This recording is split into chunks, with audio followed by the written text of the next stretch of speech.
kebebasan berpendapat atau beropini dan kebebasan berekspresi adalah hak-hak asasi yang fundamental dan penting dalam negara yang demokratis.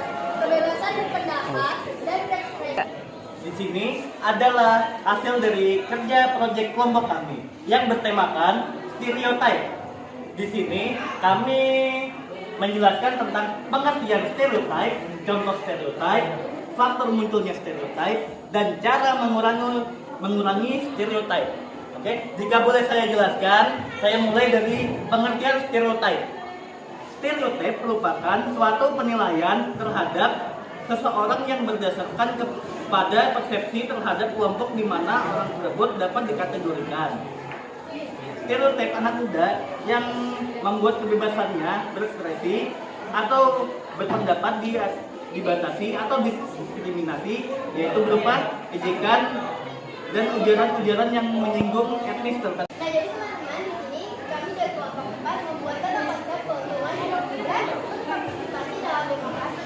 Nah, jadi kita sebagai anak muda dianggap penting untuk menjaga kelangsungan demokrasi dan juga mengetahui dan paham perbedaan antara politik radikal dan radikalisme, mengetahui apa saja yang terjadi pada pemerintahan yang ada di negara. Saya di sini mewakilkan kelompok 6 tentang proyek apa yang dilakukan agar anak muda dapat berpartisipasi dalam demokrasi. Demokrasi dalam memberikan ruang bagi anak muda untuk berpartisipasi dalam demokrasi dan membuat kebijakan publik. Anak muda perlu untuk berpartisipasi dalam masyarakat agar dapat berinteraksi dengan orang lain dan membangun hubungan sosial yang baik dengan orang lain. Baiklah, saya di sini memiliki peta konsep yang bertemakan mengapa anak muda harus berpartisipasi dalam demokrasi.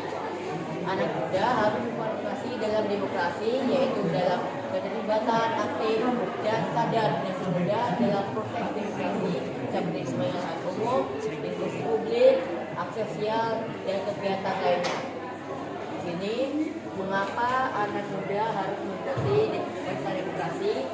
Yang pertama, mereka merupakan bagian besar dari populasi yang akan terpengaruhi oleh keputusan yang dibuat oleh pemerintah dan lembaga-lembaganya. Saya akan menjelaskan proyek dari